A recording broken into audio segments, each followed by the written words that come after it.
En contexto de, digamos, el paciente que va a necesitar la nutrición parenteral en general va a ser el paciente que tiene falla intestinal, ¿sí? Y esto, por definición, es una reducción en la función del intestino por debajo de un mínimo necesario que le permite mantener la absorción de macronutrientes y o agua y electrolitos, requiriendo entonces la suplementación intravenosa para mantener la salud y o el crecimiento en el caso de los pediátricos. Rápidamente, ay, ¿qué pasó? Se trabó, ¿no? A ver, ahí pasa. Rápidamente, a modo de clasificación fisiopatológica, la falla intestinal se divide en 5 familias. El síndrome de intestino corto, que es cuando hay una reducción de la superficie de la mucosa de absorción, cuando hay grandes resecciones de intestino delgado. La fístula intestinal, que es cuando hay un bypass de grandes áreas de superficie de mucosa de absorción. La dismotilidad intestinal, que es, digamos, una obstrucción intestinal no mecánica, que cuando el paciente incorpora nutrientes al tubo digestivo exacerba los síntomas de intolerancia. La obstrucción mecánica, que es, digamos, un stop a nivel del tubo digestivo, a nivel del intestino. Y la enfermedad extensa de la mucosa intestinal del intestino delgado, que es cuando hay una absorción ineficiente de nutrientes por pérdida de la superficie de mucosa de absorción.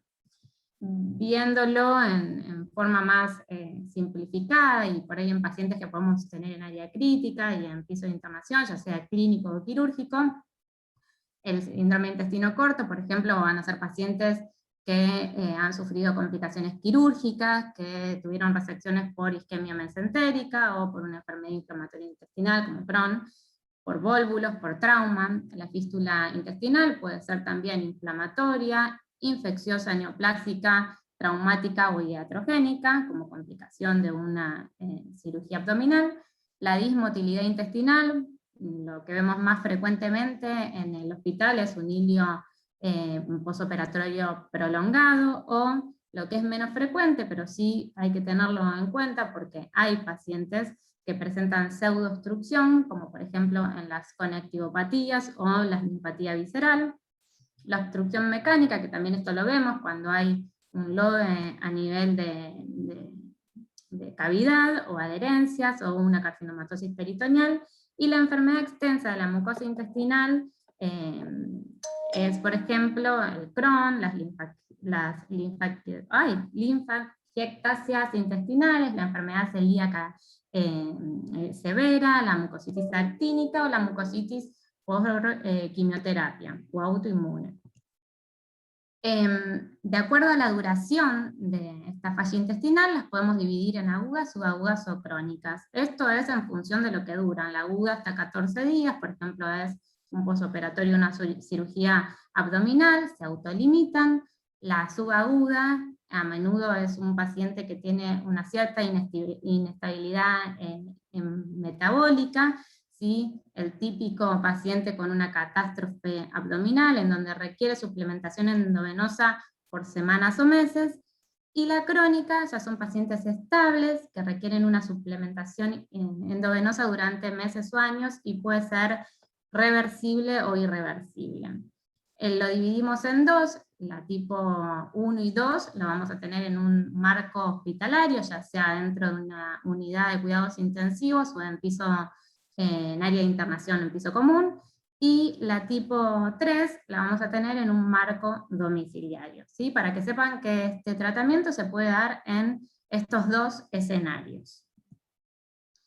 En cuanto a cuándo vamos a iniciar la nutrición parenteral, y de vuelta, siempre que por vía oral y o enteral no es posible o suficiente el aporte calórico proteico de los pacientes, hay que implementarlo. Y acá es importante no dormirse, ¿sí? Y en los pacientes decimos que en los pacientes normonutridos este tratamiento nutricional debiera iniciarse en el lapso de 7 días. En aquellos pacientes que ya tienen un riesgo de desnutrición, en un lapso de 3 a 5 días, y en los que ya tienen una desnutrición severa tan pronto como sea posible.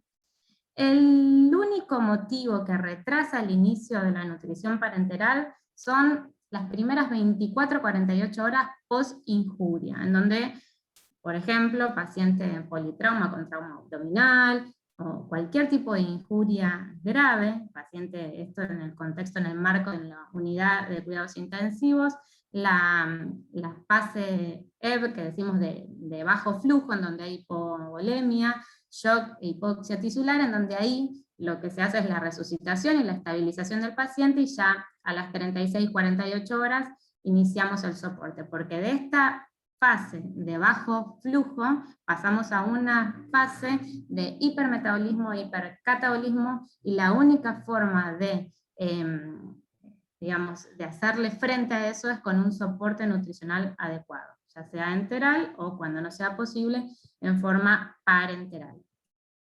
¿Y esto por qué? Porque en realidad la desnutrición afecta a todos los órganos y sistemas. A nivel hospitalario, vemos que, bueno, produce cambios fisiológicos, bioquímicos, inmunológicos, que aumentan la morbimortalidad del paciente, provocando un aumento de la estancia hospitalaria, y a nivel de salud pública aumenta los costos en salud. El paciente desnutrido es un paciente que está propenso a infectarse, que tiene también propensión a licencia de anastomosis, infección de heridas quirúrgicas, le cuesta el weaning de la ventilación mecánica, y en definitiva es desnutrición, es morbimortalidad.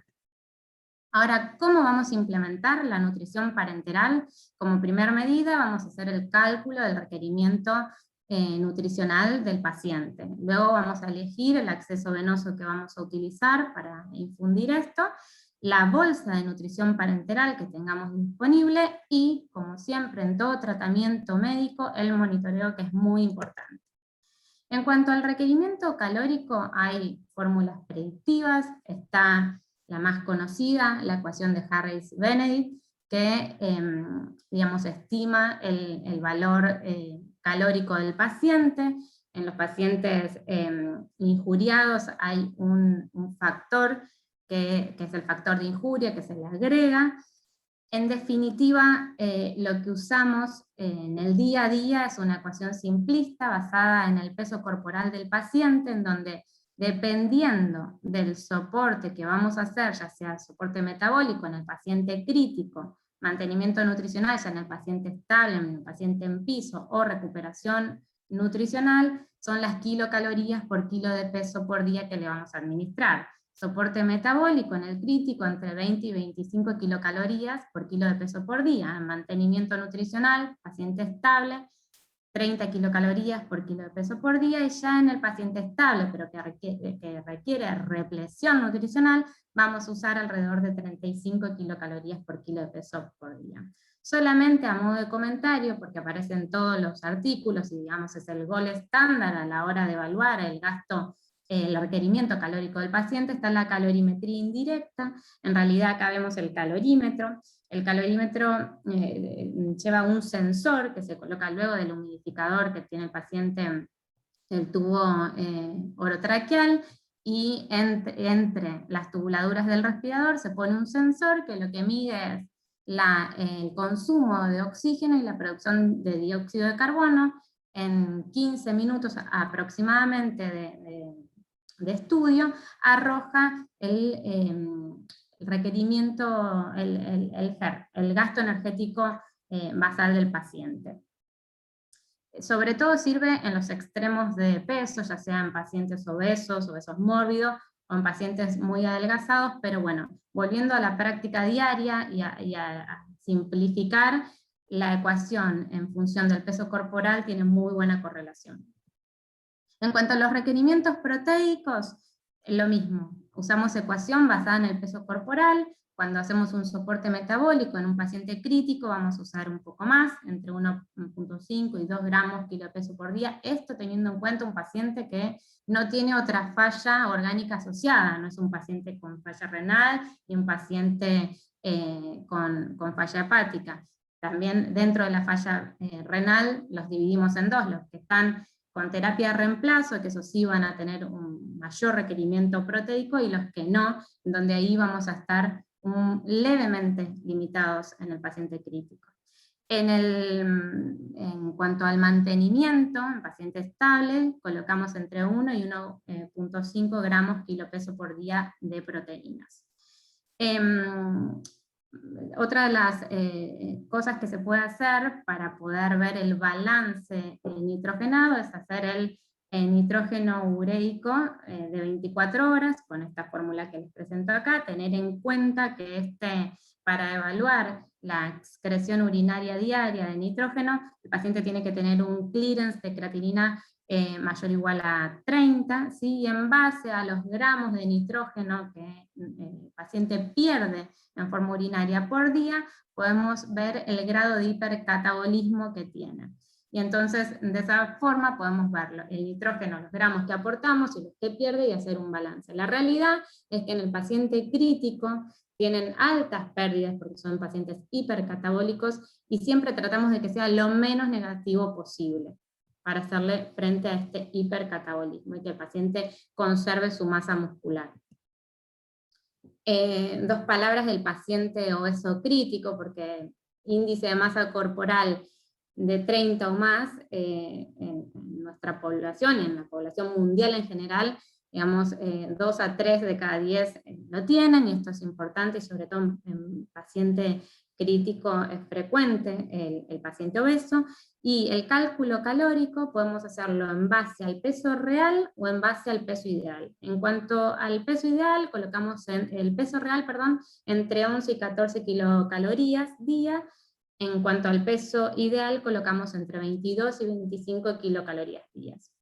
El aporte proteico va a ser mayor que en el paciente no obeso, y va a ser alrededor de 2 gramos por kilo de peso ideal por día, y en paciente obeso mórbido vamos a colocar aún más, 2,5 gramos por kilo de peso ideal por día.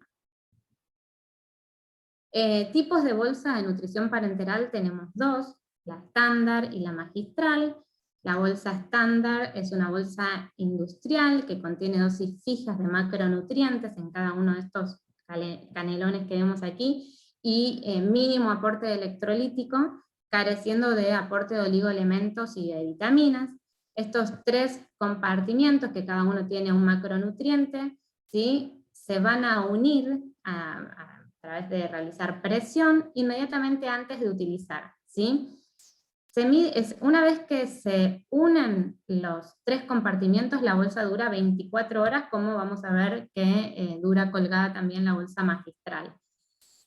Pero en conservación, con estos 3 compartimientos separados, manteniéndola en lugar fresco y seco, duran desde la fecha de elaboración aproximadamente 12 meses.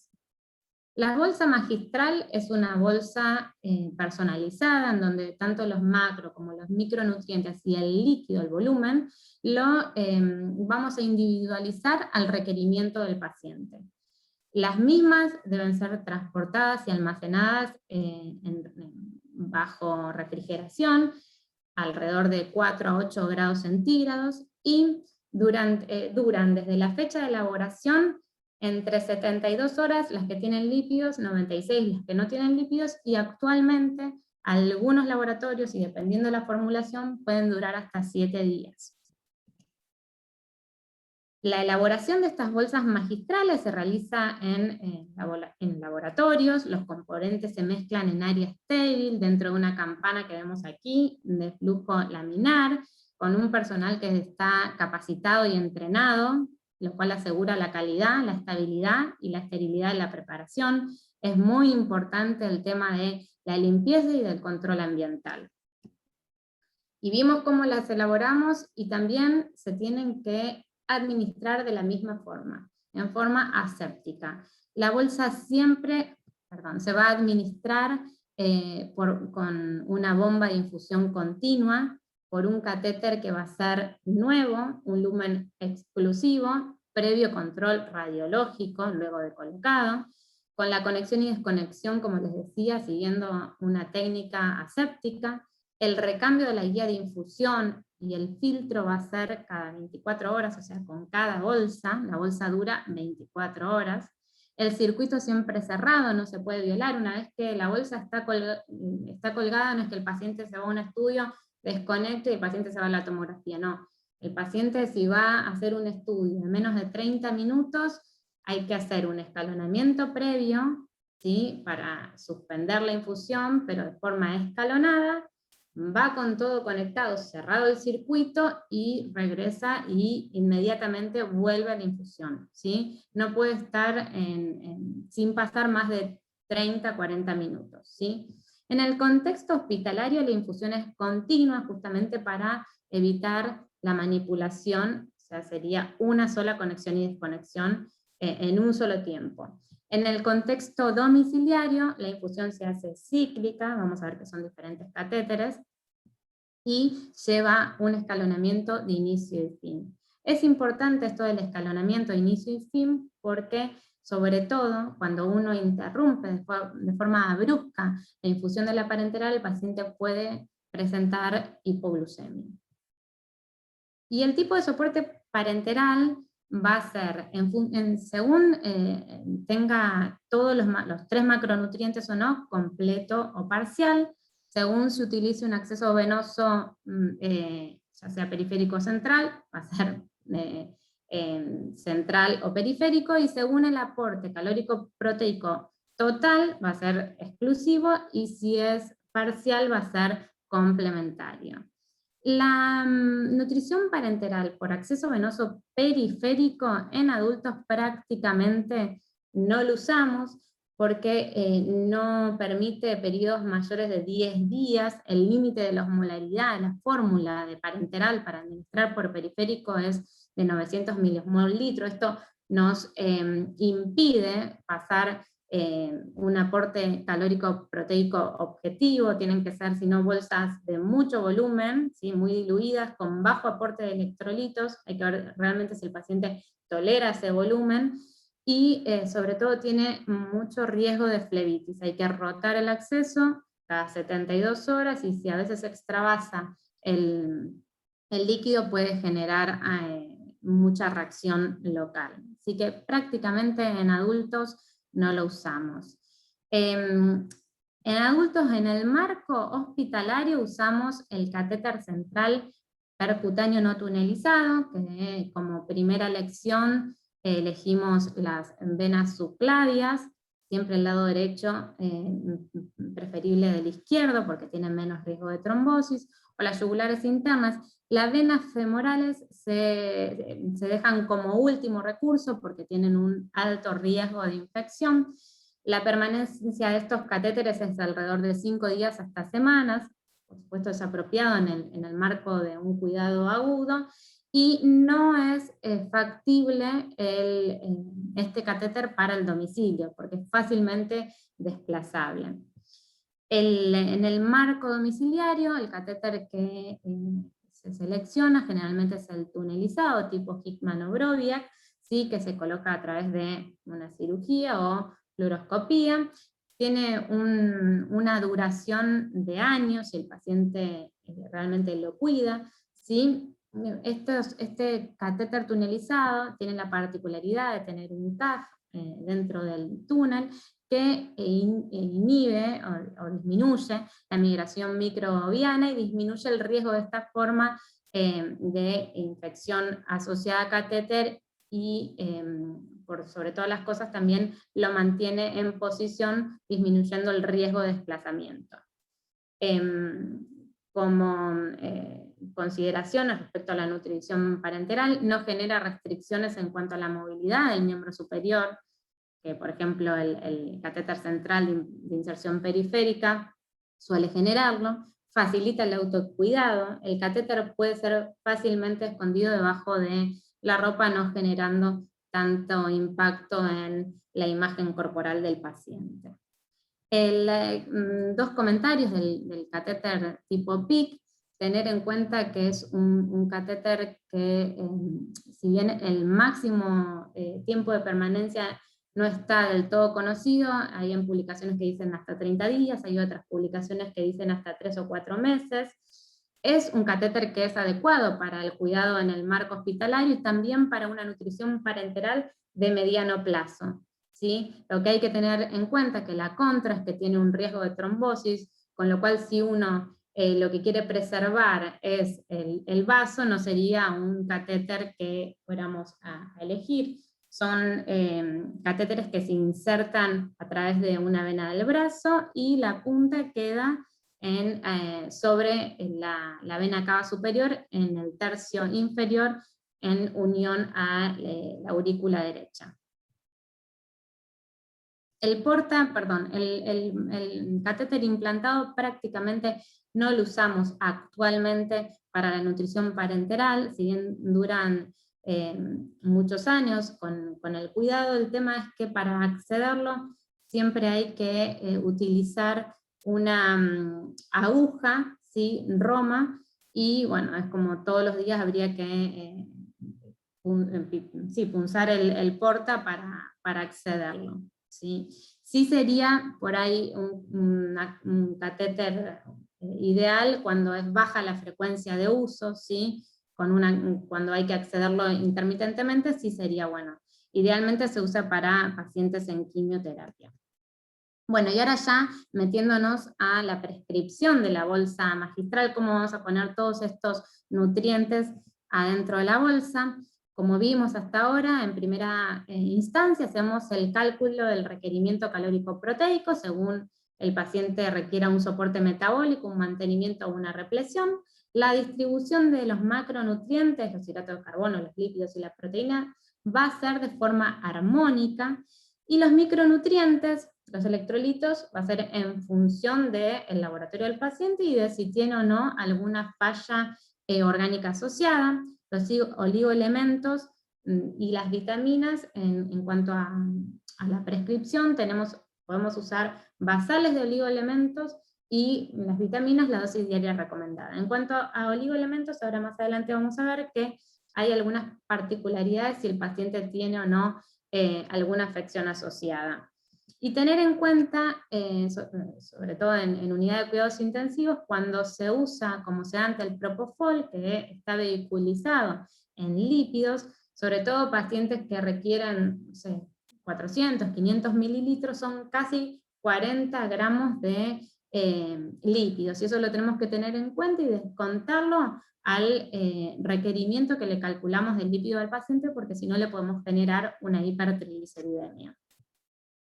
Y una bolsa de nutrición parenteral objetivo, en general, sería con un aporte promedio de proteico entre 1 y 1,5 gramos por kilo de peso del paciente, un aporte energético entre 20 y 30 kilocalorías por kilo de peso por día del paciente, el requerimiento hídrico 30 mililitros por kilo de peso, y acá hay que sumarle las pérdidas. Pacientes que tienen ostoma y que pierden 1,5 litros, si más o menos tienen un requerimiento diario de 1.500, hay que sumarle estos 1.500 de pérdida, entonces la bolsa llega a ser de 3 litros, 3,5 litros.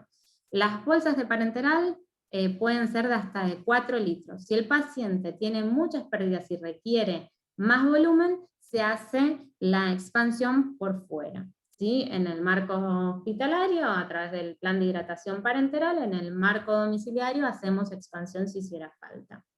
Pacientes con hiperglucemia, se puede adosar, se tiene que adosar insulina en la bolsa, más o menos a una relación de una unidad de insulina corriente cada 10 a 20 gramos de dextrosa. Esto vamos titulando de acuerdo al control de hemoglucotés que tiene el paciente. Respecto del aporte de micronutrientes, lo que son los electrolitos, en general el sodio, entre 100 y 150 mil equivalentes por litro de bolsa. El sodio va con el cloro, porque es cloruro de sodio. El potasio alrededor de 60 a 90 mil equivalentes día. El calcio en promedio entre 9 y 12 mil equivalentes día. Magnesio alrededor de 20 y fósforo alrededor de 30.000 equivalentes día. Lo que es de oligoelementos, de vuelta podemos poner basales o ajustar de acuerdo si el paciente tiene o no falla renal o hepática, como ahora les voy a mostrar, y las vitaminas, la dosis diaria recomendada. Es importante tener en cuenta la relación entre las calorías no proteicas, y el nitrógeno aportado, para que las proteínas puedan realmente cumplir una función plástica y no energética. Entonces se hace esta formulita que es las calorías aportadas por los hidratos más las calorías aportadas por los lípidos, divididos los gramos de nitrógeno, que en este caso es los gramos de proteína dividido 6.25. Y se trata de que en un paciente en fase anabólica tenga un CN entre 100 y 150. A veces en paciente crítico usamos un poquito menos, menor esta relación, a veces entre 80 y 90. Y consideraciones a tener en cuenta respecto de los micronutrientes, como les decía anteriormente, los pacientes que tienen diarrea o altas pérdidas por ostomía, hay que ponerle un extra de zinc y ver si necesitan también más magnesio de lo habitual, sodio, potasio, porque es lo que están perdiendo por ostomía o a través de las diarreas. En pacientes con drenaje de la vía biliar vamos a poner extra de cobre y manganeso. A la inversa, los pacientes con colestasis, vamos a suspender o disminuir el cobre y el manganeso. En pacientes con insuficiencia renal, vamos a suspender o disminuir el selenio, el cobre, el cromo y el molibdeno, y disminuir o suspender directamente, de acuerdo al laboratorio, el fósforo y el potasio. Generalmente lo suspendemos porque son pacientes que tienen hiperfosfatemia, hipercalemia, pero depende también del tipo de terapia de reemplazo que tengan. En los que no están en terapia de reemplazo, sí los vamos a suspender. Los que están ya en hemodiálisis, a veces un mínimo aporte le dejamos, pero generalmente los suspendemos. Y los pacientes que están en fase de represión nutricional, y sobre todo los que tienen riesgo de realimentación, ponemos extra de potasio, fósforo y magnesio. Lo más importante de todo es que siempre hay que ajustar a concentraciones séricas y al estado clínico del paciente. No es algo fijo, sino esto se va moviendo de acuerdo a cómo va evolucionando el paciente y qué laboratorio tiene. Seguimos. Ahí va. Es importante no sobrealimentar, sobre todo cuando usamos la vía parenteral.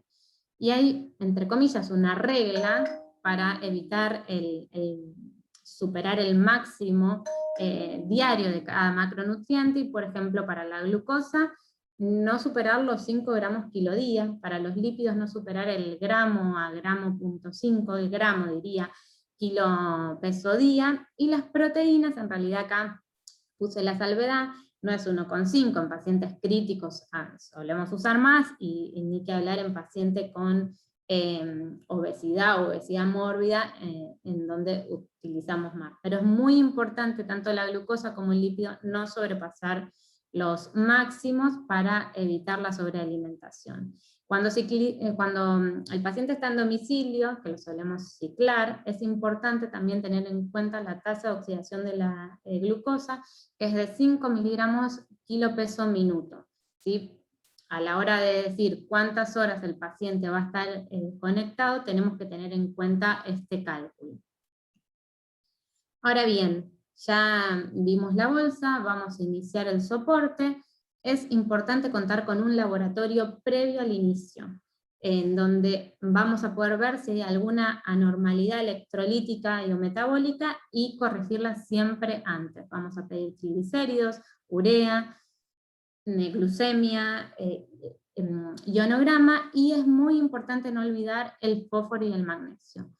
Tanto los electrolitos como vimos la glucemia, los triglicéridos y la urea, hay que corregirlos antes del inicio de la nutrición parenteral. Una bolsa de inicio generalmente lleva el 50% del requerimiento calórico proteico calculado. En caso de paciente con riesgo de realimentación lleva incluso menos, ¿sí? Alrededor del 25%, y la progresión hacia objetivos calóricos proteicos se va haciendo de forma progresiva y en función de la tolerancia metabólica del paciente. A modo solamente de ejemplo, puse aquí una bolsa que sería de inicio para un paciente con falla intestinal de 70 kilos, con un laboratorio que está sin ningún hallazgo patológico, este podría ser, por ejemplo, un ejemplo. También, en caso de que no cuenten por ahí con la posibilidad, sobre todo para los primeros días o para los últimos días cuando uno está en fase de destete de la parenteral, se puede usar las bolsas de nutrición parenteral estándar, que sería en este caso una bolsa de 1 litro, y lo que pasaríamos por fuera serían los electrolitos, ¿sí? que no cuentan las bolsas de estándar con una buena cantidad, y asimismo las vitaminas y los oligoelementos. El monitoreo de estos pacientes a nivel general hay que ir viendo si requiere ajustes del requerimiento calórico proteico, por ejemplo, paciente que está en unidad de cuidados intensivos y después ya se pone estable y pasa a piso, bueno, cambia el requerimiento calórico proteico como vimos anteriormente, o viceversa. Paciente que está estable, intercurre y se vuelve crítico y tenemos que hacer un soporte metabólico. Entonces eso tenemos que ir viendo. También tenemos que hacer la adecuación del aporte de micronutrientes, como vimos recién, según los dosajes y los requerimientos especiales, el control clínico, ¿sí? El examen físico, ver los signos vitales. Los hemoglucotes en realidad se hacen los primeros días hasta que uno llega a objetivos. Si el paciente presenta hemoglucotes normales, no es que tiene que estar siempre que esté con la parenteral con hemoglucotes 4 o 5 veces por día, no. Llega a bolsa objetivo, las glucemias siempre se mantuvieron estables, no tiene ninguna intercurrencia, listo, no hace falta estar pinchándolo a cada rato. Ahora, si el paciente intercurre con algo o empieza con glucocorticoides, ahí sí requiere nuevamente el control de hemoglucotes. Es muy importante el control de la diuresis, el débito entérico si el paciente tuviera ostomas, y ver el balance hídrico diario. A nivel de la evaluación nutricional, el peso, a ver, no es tan factible en unidad de cuidados intensivos contar con cama balanza, pero sí en piso de internación, si el paciente se puede incorporar, tener un peso corporal, si no lo estimamos. Tener en cuenta que las proteínas plasmáticas son poco fiables en pacientes internados en general, ¿sí? Si uno quiere dosar la albúmina, siempre hay que acompañarla de la proteína C reactiva, porque como vimos la albúmina es, no sé si en otras clases se tocó el tema, pero es un reactante negativo de fase aguda, con lo cual no va a ser marcador nutricional en el paciente hospitalizado. Otra de las cosas que tenemos que ir monitoreando es la tolerancia metabólica, y esto lo vamos a hacer a través de, como vimos, la glucemia, los triglicéridos y la urea en el laboratorio. Siempre, siempre controlar el sistema de administración, que la bolsa tenga el apellido y nombre del paciente al que se le va a administrar, la fecha de elaboración y de vencimiento, el sistema de infusión, que es la guía, el filtro siempre colocado, y el sitio de inserción, siempre mirarlo y que la curación se haga en tiempo y forma. A nivel del monitoreo del laboratorio, básicamente como el laboratorio que pedimos previo al inicio, lo vamos a hacer durante la primera semana hasta que progresemos a la bolsa objetivo, prácticamente diario o cada 2-3 días. Importante no olvidar dosaje de magnesio y de fósforo.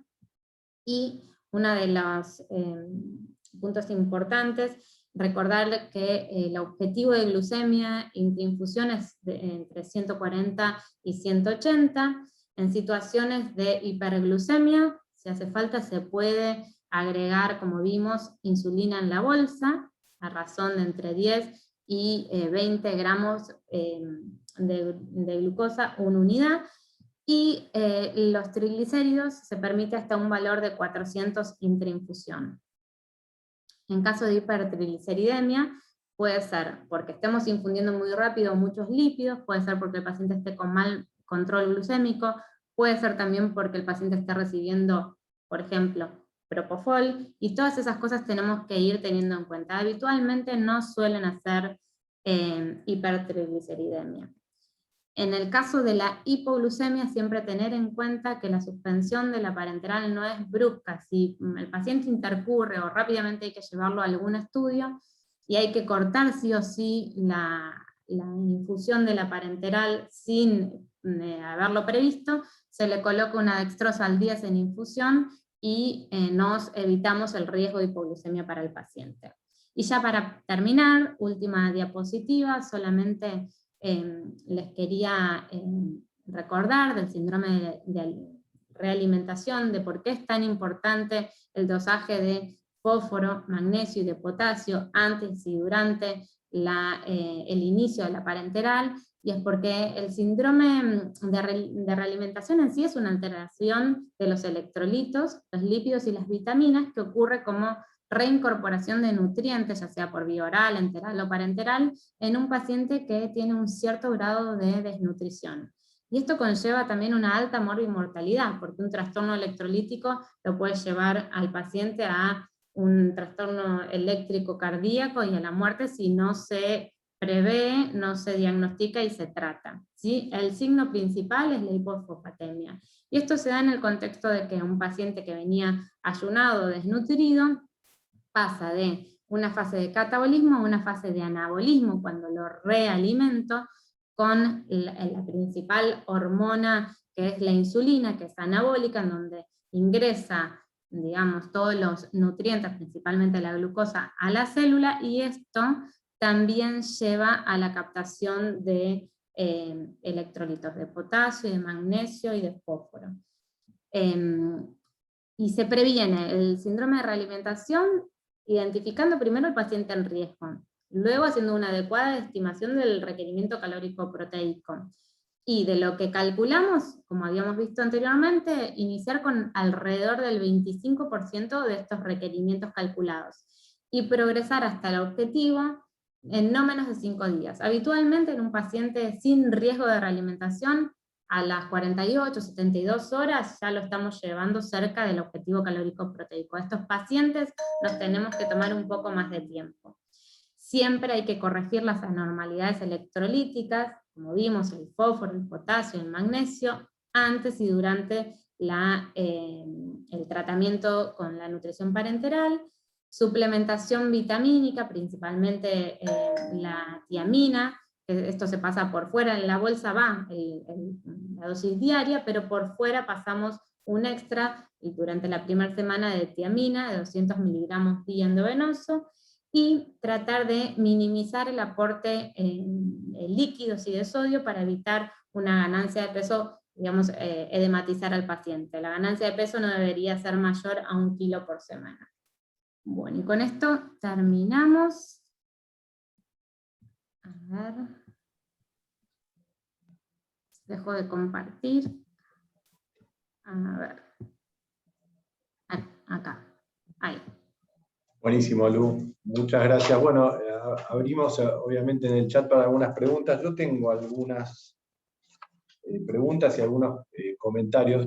Voy a tomar la última placa, hablando de síndrome de realimentación, algo que nos pasó hace 2 semanas con un paciente en un sanatorio que venía iniciamos una alimentación parenteral en una persona que venía 7, 8 días de ayuno. Entonces le pedimos un laboratorio para monitorear precisamente, bueno, atentos, y a las 48 horas vino un laboratorio que era un desastre, o sea, hipofosfatemia, hipocalcemia, pero había algo que me llamaba la atención, que tenía sodio de 170 y pico, ¿viste? Yo, la verdad que no me acordaba haber visto sodios tan altos. Entonces le digo al clínico, che, ¿por qué no le repetimos, antes de empezar a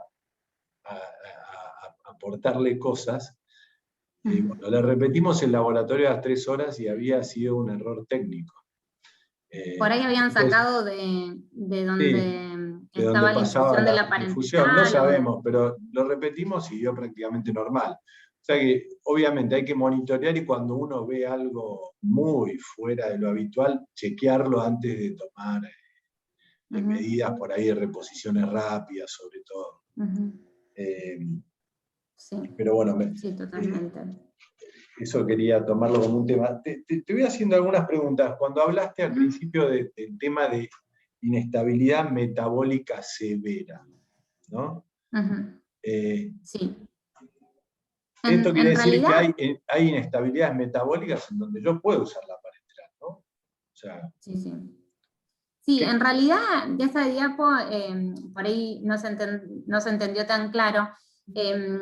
Solamente la fase post-injuria, por ejemplo, paciente politrauma, paciente gran quemado, las primeras 24 a 36 horas son de una etapa de resucitación en donde el paciente se le pasan fluidos, se le inician los vasopresores, se controla en general, y en ese momento que hay mucho hipoflujo, hay, digamos, es una fase de shock, no alimentamos en ese momento, pero esa fase rápidamente se convierte en una fase de hipermetabolismo cuando el paciente, y hipercatabolismo sobre todo, cuando el paciente se compensa después de esas 36 horas, y ahí sí tenemos que iniciar el soporte, esta fase EV y esta fase flow, en donde vamos a alimentar cuando el paciente ya tenga una cierta estabilidad, que por supuesto va a ser una estabilidad en donde va a estar con vasopresores e incluso con altos requerimientos. La parenteral no se contraindica por el paciente que tenga altos requerimientos de vasopresores, pero sí tiene que mantener una cierta,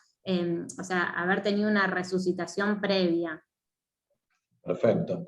Y ahí en esa línea, porque creo que la placa se entendía bien, pero yo quería un poco, la pregunta muchas veces te dicen, no, todavía está con inotrópicos, y por ahí ya están sacándolo de los inotrópicos, como decís vos, lleva 24 horas estable, bueno, ya puedo empezar, no es que tengo que... Sí, en realidad la parenteral se puede y se tiene que iniciar con inotrópicos, a diferencia de la enteral, en donde tenemos un valor de corte para vasopresores de 0,34 gamas para infundir a tubo digestivo. La parenteral, esto nos olvidamos, no hay problema. De hecho, el paciente crítico que requiere parenteral en unidad de terapia intensiva generalmente va a estar con un requerimiento de vasopresores, y eso no contraindica para nada el soporte parenteral, pero sí es importante que el paciente que acaba de ingresar, porque de vuelta tiene el 70% de la superficie corporal quemada, o tuvo un politrauma con un trauma cerrado de abdomen, y está, digamos,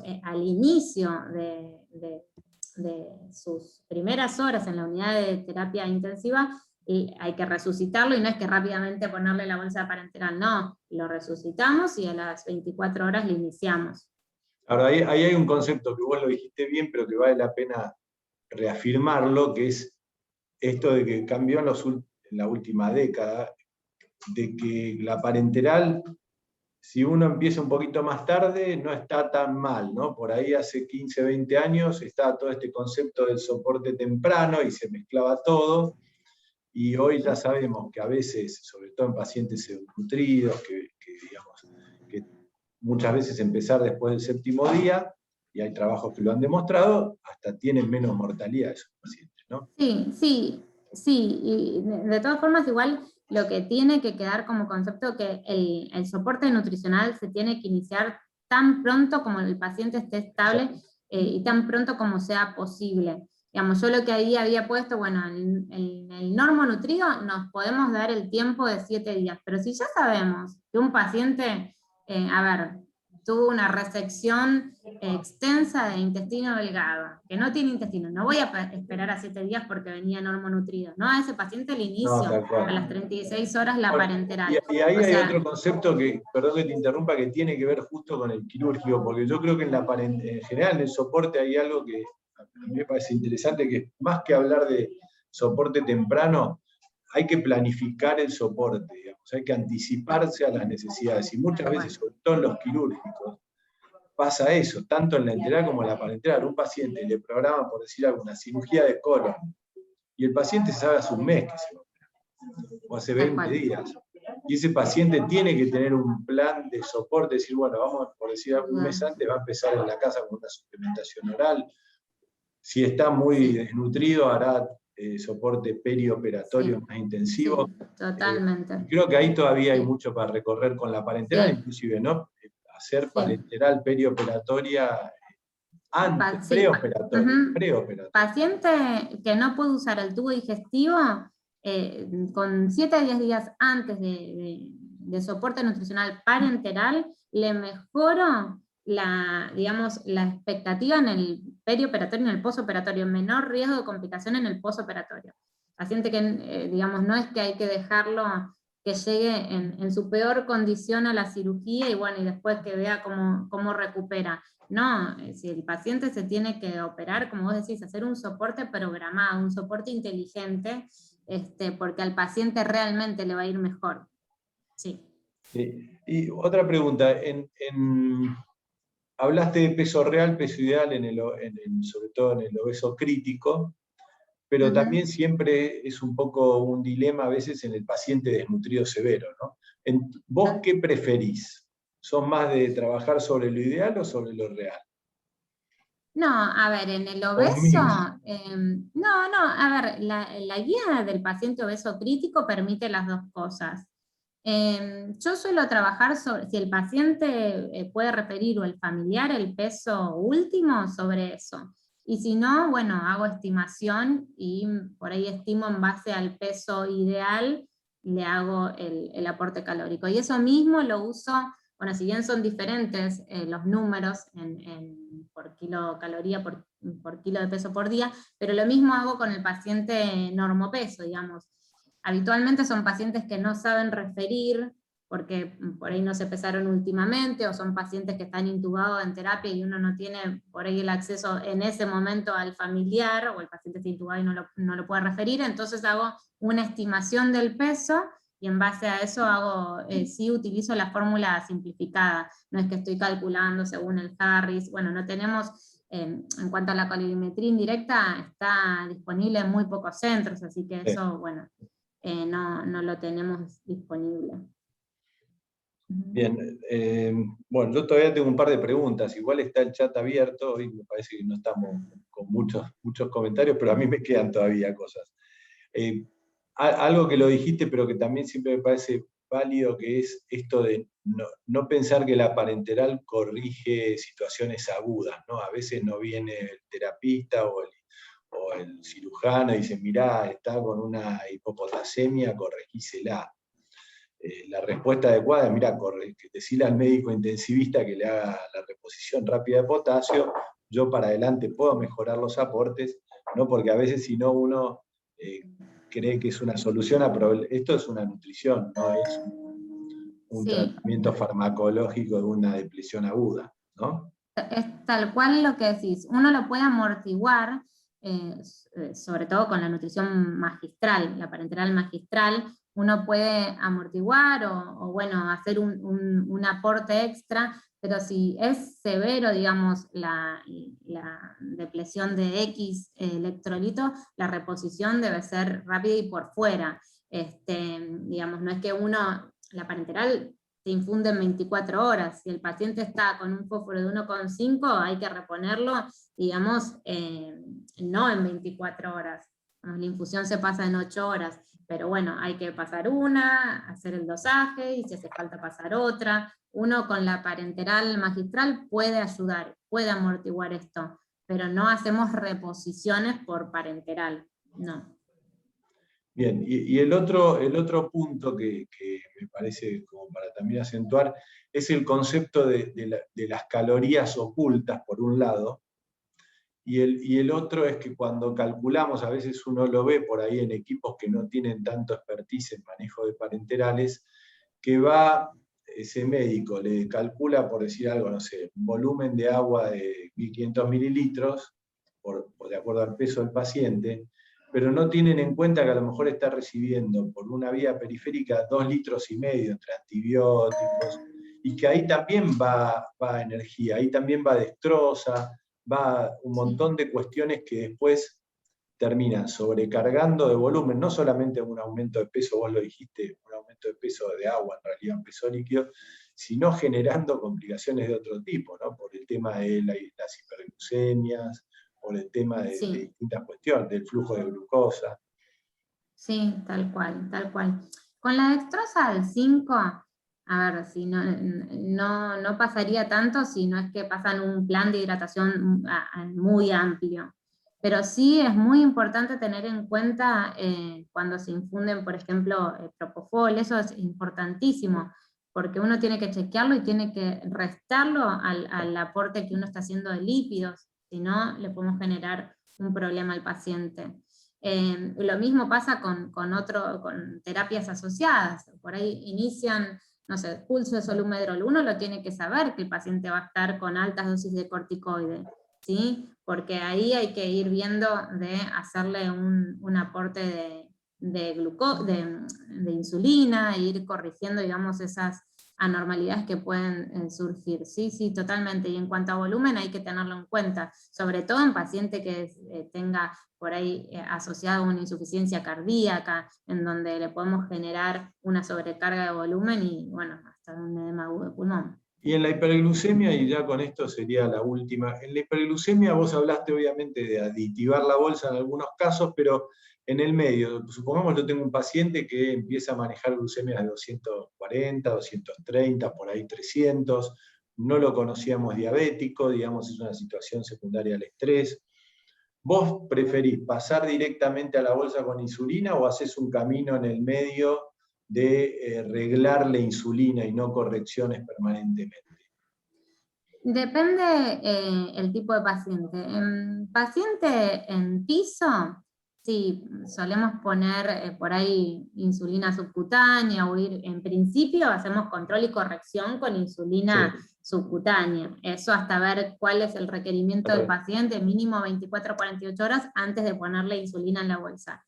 Y en paciente crítico a mí me gusta más ponerlo directamente en la bolsa, ¿sí? Porque va a pasar en forma continua. Digamos, no tenemos que tener en cuenta el factor de vasoconstricción o de que están muy edematizados y la absorción es errática, no sabemos realmente del subcutáneo de esa insulina que pusimos cuánto realmente digamos, con la vasoconstricción y el edema el paciente va a tener impacto.